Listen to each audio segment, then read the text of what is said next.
प्रिय भैया बहनों, मैं उपस्थित हूँ कक्षा 7 की हिंदी का कालांश लेकर के। पिछले कालांशों में हमने हिंदी का जो द्वितीय भाग है व्याकरण भाग, हम उसकी कुछ परिभाषाएं व्याकरण की हमने पढ़ी और उसके कुछ भेदों की जानकारी प्राप्त करी और वो हमने लिखा होगा, जिसमें था संज्ञा, सर्वनाम, विशेषण, क्रिया। तो आज हम एक नया पाठ लेके आए हैं। पाठ का नाम है शब्द विचार, पाठ 4। तो वर्ण समूह को शब्द कहते हैं। जैसे ये नीचे उदाहरण दिया हुआ है, ए प्लस आ, रे प्लस ए प्लस व प्लस ई प्लस न प्लस द प्लस अ।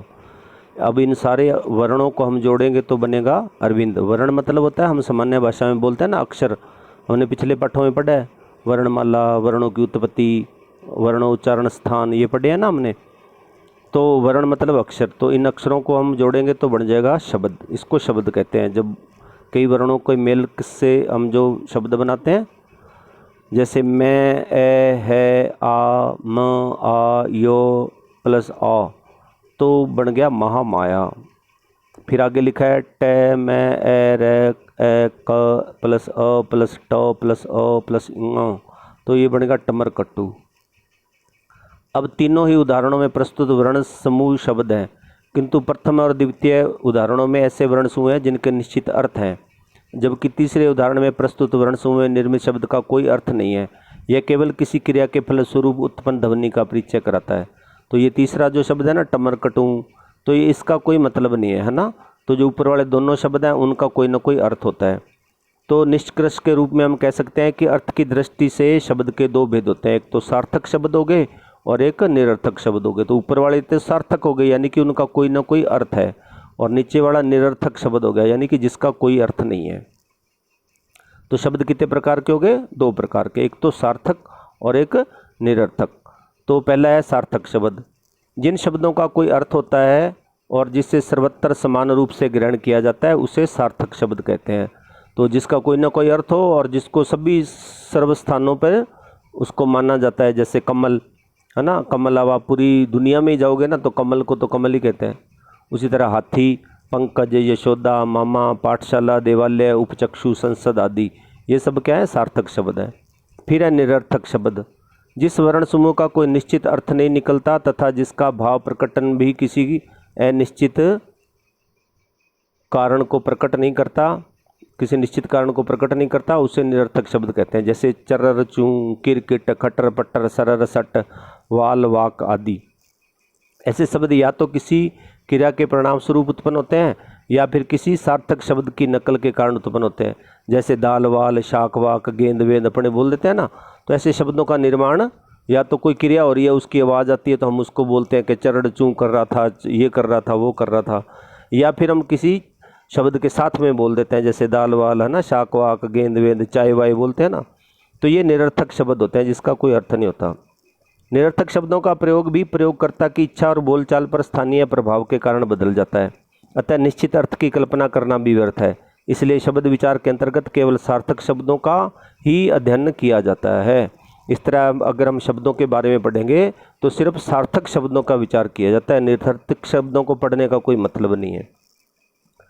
अब सार्थक शब्दों की व्युत्पत्ति की दृष्टि से 3 भागों में विभाजित किया हुआ है। तो जो सार्थक शब्द है ना, उनको कितने भागों में बांटा है? 3 भागों में। ये उनकी उत्पत्ति की दृष्टि से भेद है, 3 भेद है। एक तो होते हैं रूढ़ शब्द, दूसरा होते हैं यौगिक शब्द, ये आप जो देख रहे हैं ना डायग्राम बना हुआ है, और तीसरा है योग रूढ़ शब्द। अब रूढ़ शब्द कौन से होते हैं? जिन शब्दों के खंड नहीं किए जा सकते, यदि खंड कर भी दे जाएं तो खंड सार्थक नहीं रहते, ऐसे शब्दों को रूढ़ शब्द कहते हैं। अब सार्थक शब्द हो गए ना, तो सार्थक शब्दों के 3 भाग हैं, यानी कि उत्पत्ति की दृष्टि से शब्दों के 3 भाग हैं। एक है रूढ़ शब्द। अब रूढ़ शब्द कौन से हैं? रूढ़ शब्द वो होते हैं जिनके खंड नहीं कर सकते। खंड मतलब टुकड़े नहीं कर सकते, है ना। अगर टुकड़े कर भी दोगे तो फिर उसका कोई अर्थ नहीं होएगा। अब जैसे घोड़ा है, अब घोड़े के 2 टुकड़े करेंगे तो क्या हो जाएगा? एक घो, एक अड़ा, दोनों का कोई मतलब नहीं हो गया। उसी तरह हाथी, मोर, दांत आदि, इन शब्दों को क्रमशः घो प्लस अड़ा, हा प्लस थी, मो प्लस रे, दांत प्लस तय में विभाजित कर दिया जाए तो इनका कोई अर्थ नहीं रह जाता, अतः ये रूढ़ शब्द हैं। तो रूढ़ शब्द कौन से हैं? जिनको हम अलग नहीं कर सकते। और अलग करने से उनका कोई अर्थ नहीं है रह जाता। फिर है यौगिक शब्द, जो शब्द दो या अधिक खंडों में विभाजित होकर भी अर्थ प्रकट करते हैं वे यौगिक शब्द कहलाते हैं। अब यौगिक मतलब जो जोड़े जाते हैं ना, दो शब्द जो जोड़े गए उसको कहते हैं यौगिक। जैसे विद्या प्लस आलय विद्यालय है ना, ये दो शब्द हैं। उसी तरह पाठशाला, अब इसको आप अलग अलग करोगे तो भी दोनों का अर्थ है पाठ और शाला। फिर सभापति सभा प्लस पति, क्रीड़ांगन क्रीड़ा प्लस आंगन, पीताम्बर पीत प्लस अंबर। ये शब्द जिन खंडों के योग से बने हैं उनका अपना भी स्वतंत्र अर्थ है, अर्थात प्रत्येक खंड का स्वयं सार्थक शब्द है। अतः हम कह सकते हैं कि सार्थक शब्दों के योग से बने शब्द को यौगिक शब्द कहते हैं। इस तरह दो सार्थक शब्द जब जुड़ जाते हैं तो उनको ही यौगिक शब्द कहते हैं, तो उन दोनों का भी अर्थ रहता है। अब तीसरा है योग रूढ़ शब्द। तीन प्रकार के शब्द है ना, एक तो पहले कौन से थे, सबसे पहले रूढ़ शब्द, फिर कौन से यौगिक शब्द, फिर योग रूढ़। अब योग रूढ़ कौन से होते हैं? रूढ़ शब्दों के योग से बने ऐसे शब्द जिनको सार्थक खंडों में विभाजित किया जा सकता है, किंतु सामान्यतः उनके स्वतंत्र अर्थ ग्रहण में भाव बोध का सहारा विशेष रूप से लेना पड़ता है, उन्हें योग रूढ़ शब्द कहते हैं। जैसे कमल, संसद, यशोदा, पंकज, जलज आदि। इन शब्दों के यद्यपि सार्थक खंड करना असंभव नहीं है, आप उसको कर तो सकते हो अलग, है ना, लेकिन फिर उसको भाव से समझना पड़ता है। अब जैसे कम प्लस अल कमल, सम प्लस सद समसद, यश प्लस दा यशोदा, पंक प्लस जय प्लस पंकज, जल प्लस दय यानी कि जलद। अब इनको आप अलग अलग कर सकते हो, रूढ़ शब्दों की तरह ही किया जाता है, तथापि इनका प्रयोग रूढ़ शब्दों की तरह किया जाता है, अतः इनको योग रूढ़ शब्द कहते हैं। ठीक है, तो ये शब्द हो गए तीन प्रकार के, ये उत्पत्ति की दृष्टि से थे। अभी स्रोत की दृष्टि से हिंदी में चार प्रकार के शब्द हैं।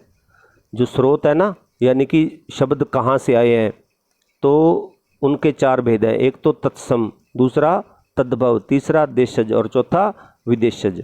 अब इनके बारे में हम पढ़ेंगे। तो तत्सम शब्द कौन से हैं?